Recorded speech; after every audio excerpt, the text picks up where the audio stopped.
ಇದರಿಂದ ಸುಮಾರು 1 ಗಂಟೆ ಕೂಡ ಕರೆಂಟ್ ಸರಿಯಾಗಿರಂಗಿಲ್ಲ.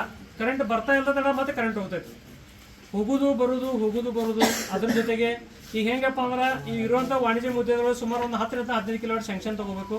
ಆ 10 ಕಿಲೋ 15 ಕಿಲೋ ಸ್ಯಾಂಕ್ಷನ್ ತಗೊಂಡಾಗ ಸುಮಾರು ಈಗ ಮೊದಲು 100 ರೂಪಾಯಿ ಇರುವಂಥ ಮಿನಿಮಮ್ ಚಾರ್ಜ್ ಈಗ 240 ರೂಪಾಯಿ ಆಗಿದೆ. ಆ 240 ರೂಪಾಯಿದಿಂದ 15 ಕಿಲೋ ವ್ಯಾಟ್ ಐತೆ ಅಂದರೆ ಸುಮಾರು 400 ರೂಪಾಯಿ 4000 ರೂಪಾಯಿ ಮಿನಿಮಮ್ ಚಾರ್ಜ್ ಬರ್ತಾ ಇದೆ. ನಮ್ಮದು ಕರೆಂಟ್ ಬಿಲ್ ಅವ್ರು ಮೇಸ್ತ್ರಿ ಅವ್ರು ಹೇಳ್ತಿದ್ದಾರೆ ನಮ್ಮದು ಕರೆಂಟ್ ಬಿಲ್ 500-600 ರೂಪಾಯಿ ಬರ್ತೈತಿ, ಇದು ಮಿನಿಮಮ್ ಚಾರ್ಜ್ ನಮಗೆ 4000 ರೂಪಾಯಿ ಬರಾಗೈತಿ ಅಂತ ಹೇಳಕತ್ತಾರು. ಆದ ಕಾರಣದಿಂದ ಇವತ್ತು ಇಲ್ಲಿ ಸೇರಿರುವಂಥ ಎಲ್ಲ ವಾಣಿಜ್ಯ ಉದ್ಯಮದವರು ಮತ್ತು ಪಟ್ಟಣದ ಎಲ್ಲ ಸಮಸ್ತ ನಾಗರಿಕರು ಎಲ್ಲ ಉದ್ಯೋಗದಾರರು ಇವತ್ತು ತಮ್ಮಲ್ಲಿ ಮನವಿ ಮಾಡ್ಕೋತಿದ್ದಾರೆ. ಯಾಕಂದ್ರೆ ಇದರ ಬದಲ ತಾವು ಮೇಲಧಿಕಾರಿಗಳು ಗಮನಕ್ಕೆ ತರಬೇಕು. ರಾಯಬಾಗದಲ್ಲಿ ಕೆಲಸ ಎಷ್ಟು ಜನ ಮಾಡ್ತಿದ್ದಾರೆ, ಆರೋಗ್ಯಲ್ಲಿ ಎಷ್ಟು ಜನ ಮಾಡ್ತಾರೆ, ಕುರ್ಚಿಯಲ್ಲಿ ಜನ ಮಾಡ್ತಿದ್ದಾರೆ ನೋಡಿ.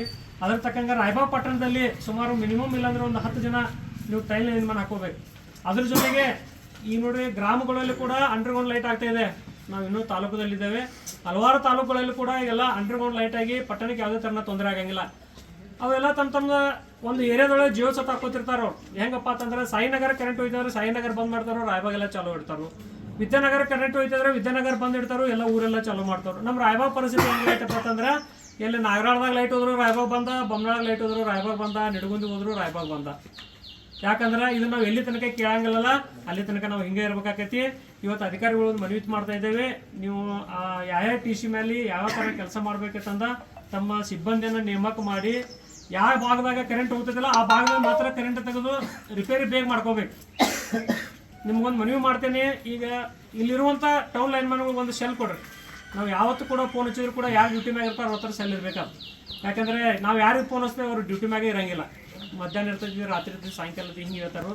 ಯಾವ್ದು ಕಾರಣದಿಂದ ಇವತ್ತು ತಮ್ಮಲ್ಲಿ ಒಂದು ಮನವಿ ಮಾಡ್ಕೊತಿದ್ದೇವೆ. ರಾಯಬಾಗ್ ಪಟ್ಟಣದಲ್ಲಿರುವಂಥ ಈ ಸಾರ್ವಜನಿಕರಿಗೆ ಏನು ತೊಂದರೆ ಆಕೈತಿಲ್ಲ, ತೊಂದರೆ ಆಗ್ಬೇಕು ಕಡಿಮೆ ಆಗ್ಬೇಕಂದ್ರೆ ತಮ್ಮಲ್ಲಿರುವಂಥ ಸಿಬ್ಬಂದಿಯನ್ನು ಹಾಕ್ಕೊಡ್ರಿ. ಅದರ ಜೊತೆಗೆ ಸಿಬ್ಬಂದಿ ಹಾಕೊಳ್ಳೋದ್ರ ಜೊತೆಗೆ ಈ ರಾಯಬಾಗ್ ಪಟ್ಟಣವನ್ನು ಅಂಡರ್ಗ್ರೌಂಡ್ ಲೈಟ್ ಮಾಡಿ ರಾಯಬಾಗ್ ಪಟ್ಟಣ ಜನತೆಗೆ ತ್ರಾಸ ಆಗಬಾರಂತ ತಮ್ಮಲ್ಲಿ ಇವತ್ತು ಬಂದಿರೋರು ಎಲ್ಲರೂ ಕೂಡಿ ಕಳಕಳಿಯಿಂದ ಮನವಿ ಮಾಡ್ಕೋತೇವೆ. ತಮ್ಮ ಮನವಿಯನ್ನು ಕೊಡ್ತೇವೆ. ಅದ್ರ ತಕ್ಕಂಗೆ ತಾವು ಕೂಡ ಮೇಲಧಿಕಾರಿಗಳು ಮಾಡಿ ಅಧಿಕಾರಿಗಳು ಮಾತಾಡ್ಕೊಡ್ರಿ. ಮಾತಾಡೋದಾದ ಬಳಿಕ ಇಲ್ಲಾಂದ್ರೆ ಇದ್ರ ಬದಲು ನಾವು ಕರ್ನಾಟಕದ ರಕ್ಷಣಾ ವೇದಿಕೆ ಅಥವಾ ಮೆಕ್ಯಾನಿಕಲ್ ಅಸೋಸಿಯೇಷನ್ ರಾಯಬಾಗ್ ಪಟ್ಟಣದ ಎಲ್ಲ ಸಾರ್ವಜನಿಕರು ಸೇರ್ಕೊಂಡು ರಾಯಬಾಗ್ ಬಂದ್ ಮಾಡಿ ಉಗ್ರವಾದ ಪ್ರತಿಭಟನೆ ಮಾಡಬೇಕಾಗತ್ತೆ. ಆ ಪರಿಸ್ಥಿತಿಗೆ ಬರೋದು ಬೇಡ. ಗಮನ ಇಟ್ಕೊಂಡ ಇಲ್ಲೇ ಭಾಗದಲ್ಲಿ ಕೇರೂರು ಆಗಿರ್ಬೋದು, ಚಿಕ್ಕೋಡಿ ಭಾಗ ಆಗಿರ್ಬೋದು, ಗೋಕಾಕ್ ಆಗಿರ್ಬೋದು, ಎಲ್ಲ ಕಡೆ ಅಂಡರ್ಗ್ರೌಂಡ್ ಆಗಿದೆ. ಯಾಕಂದ್ರೆ ನಮ್ಮ ರಾಯಬಾಗದಲ್ಲಿ ಏನಾಗಿತ್ತಪ್ಪ ಅಂತಂದ್ರೆ ಎಲ್ಲರೂ ರಾಜಕಾರಣಿಗಳು ಹಿಡ್ಕೊಂಡು ಅಧಿಕಾರಿಗಳು ಹಿಡ್ಕೊಂಡು ಪಟ್ಟಣಕ್ಕೆ ಅದೇಂತರ ಮತದಾರ ಧೋರಣೆ ಮಾಡ್ತಾರಲ್ಲ ಆ ರೀತಿ ನಡ್ಕೊಂಡು ಬಂದಿದೆ.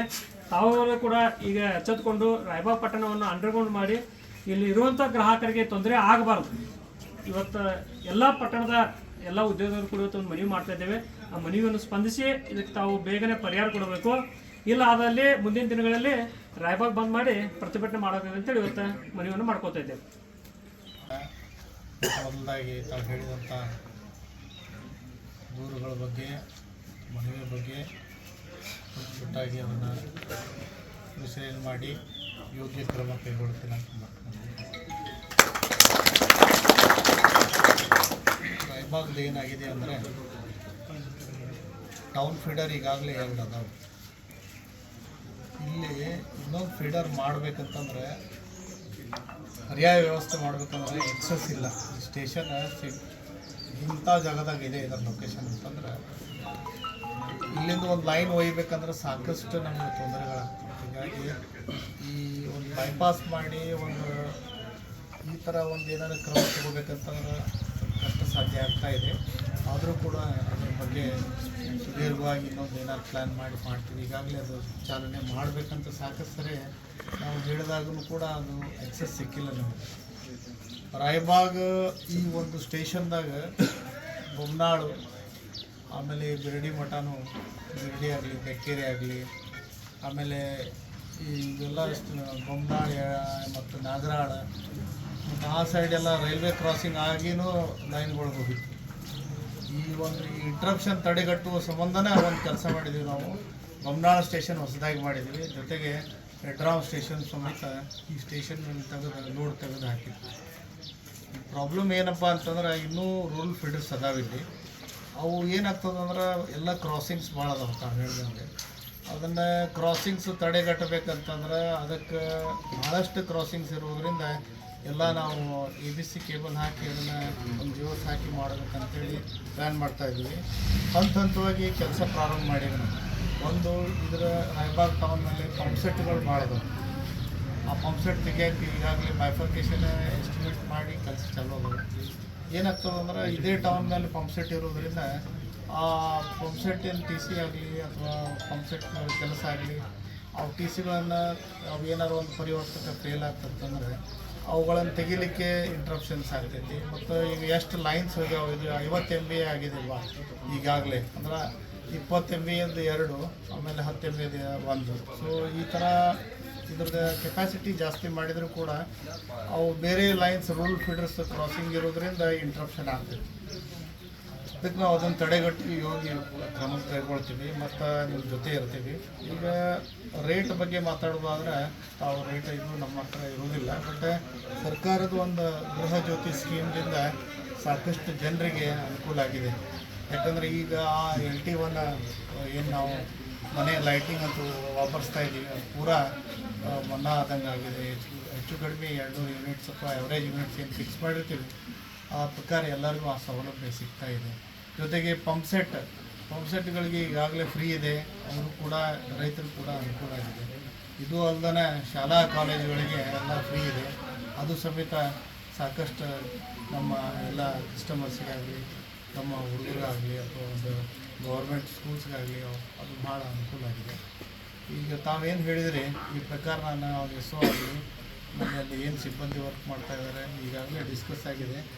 ಇನ್ನೊಂದು ವಿಷಯ ಹೇಳಬೇಕಂತಂದ್ರೆ ಹೋದ ತಿಂಗಳ ಇಂಟ್ರಪ್ಷನ್ಸ್ ಮೇ ಒಳಗೆ ಸ್ವಲ್ಪ ಜಾಸ್ತಿ ಆಯ್ತು. ಯಾಕಂದ್ರೆ ನಾವು ಹಳೆ ವಯರ್ ತೆಗೆದು ಹೊಸ ವಯರ್ ಹಾಕ್ತಾಯಿದ್ವಿ. ಸೊ ಆ ಟೈಮ್ನಾಗ ಅವನ್ನೆಲ್ಲ ಲೈನ್ ಬಂದ್ ಮಾಡಿಕೊಂಡು ಈ ಅಭಿವೃದ್ಧಿ ಕೆಲಸ ನಡಿಬೇಕಾದ್ರೆ ಸ್ವಲ್ಪ ಇಂಟ್ರಪ್ಷನ್ ಆಗ್ತಾಯಿದೆ. ಅದನ್ನು ಅಲ್ಲೇ ಗಳಿಸೋದಿಲ್ಲ. ಬಟ್ ತಾವು ಹೇಳ್ದಂಗೆ ಅದನ್ನು ಯೋಗ್ಯ ಕ್ರಮ ತೊಗೊಂಡು ನಾವೇನಿದ್ದೀವಲ್ಲ ಅದನ್ನು ಸರ್ಕಾರ ಮಾಡ್ತೀವಿ. ತಾವು ಅಂಡರ್ಗ್ರೌಂಡ್ ಸಿಸ್ಟಮ್ ಮಾಡಂತ ಹೇಳಿದ್ರಿ ಇದ್ರಾಗ, ಅದನ್ನು ನಾವು ಪ್ಲ್ಯಾನ್ ಮಾಡಿ ಕಳಿಸ್ತೀವಿ. ಬಟ್ ಅದು ಕಾಸ್ಟ್ ಫ್ಯಾಕ್ಟರ್ ಯೂಶ್ವಲಿ ಈ ಚಿಕ್ಕೋಡಿ ಮತ್ತು ಉಳ್ಕಿದ್ದ ಘಟಪ್ರಭಾ ಎಲ್ಲ ಹೇಳಿದ್ರಿ, ಅಲ್ಲಿ ಸಂಬಂಧಪಟ್ಟ ಒಂದು ಟೌನ್ ಮುನ್ಸಿಪಲ್ ಕಾರ್ಪೊರೇಷನ್ ಈ ಕಾರ್ಯಕ್ರಮ ಹಮ್ಮಿಕೊಳ್ತೈತಿ ಈ ಅಂಡರ್ಗ್ರೌಂಡ್ ಸಿಸ್ಟಮ್ಸಲ್ಲಿ. ಸೊ ನಾವು ಒಂದು ಎಸ್ಟಿಮೇಟ್ ರೆಡಿ ಮಾಡ್ತೀವಿ.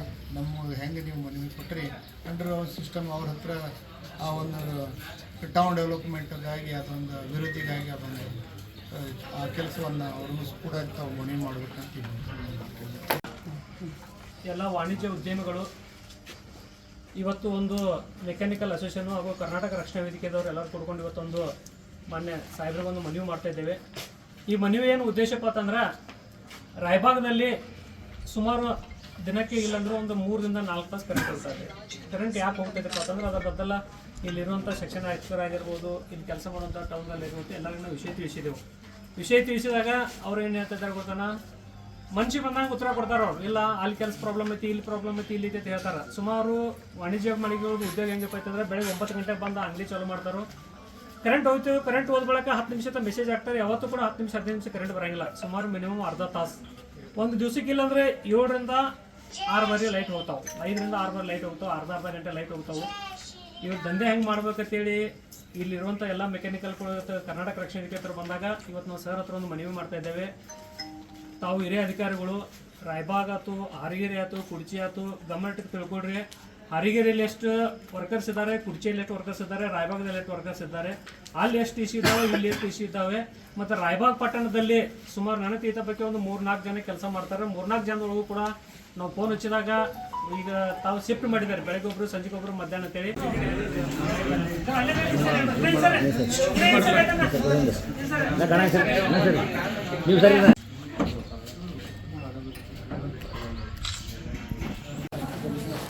ಇವತ್ತಿನ ದಿವಸ ರಾಯಬಾಗ್ ಪಟ್ಟಣದ ಎಲ್ಲ ವಾಣಿಜ್ಯ ಉದ್ಯಮಗಳು, ಮೆಕ್ಯಾನಿಕಲ್ ಅಸೋಸಿಯೇಷನ್ನು ಹಾಗೂ ಕರ್ನಾಟಕ ರಕ್ಷಣಾ ವೇದಿಕೆಯ ಎಲ್ಲ ಕಾರ್ಯಕರ್ತರು ಸೇರಿಕೊಂಡು ಇವತ್ತು ಒಂದು ರಾಯಬಾಗದ ಎಸ್ಕಾಮ್ಗೆ ಇವತ್ತೊಂದು ಮನವಿ ಪತ್ರವನ್ನು ಸಲ್ಲಿಸಿದ್ದೇವೆ.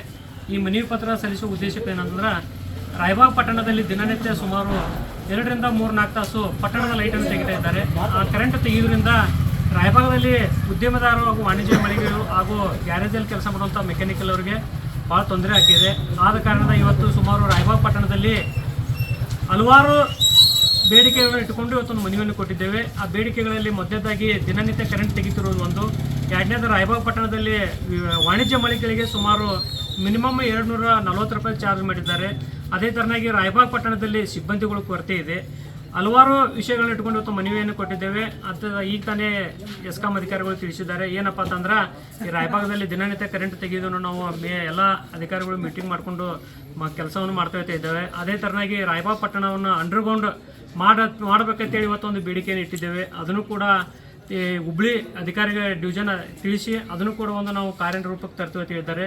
ರಾಯಬಾಗ್ ಪಟ್ಟಣದಲ್ಲಿ ಸಿಬ್ಬಂದಿ ಕೊರತೆ ಇದೆ, ಆ ಕೊರತೆಯನ್ನು ಕೂಡ ನಾವು ನಿಭಾಯಿಸ್ತೀವಿ ಅಂತ ಹೇಳಿದ್ದಾರೆ.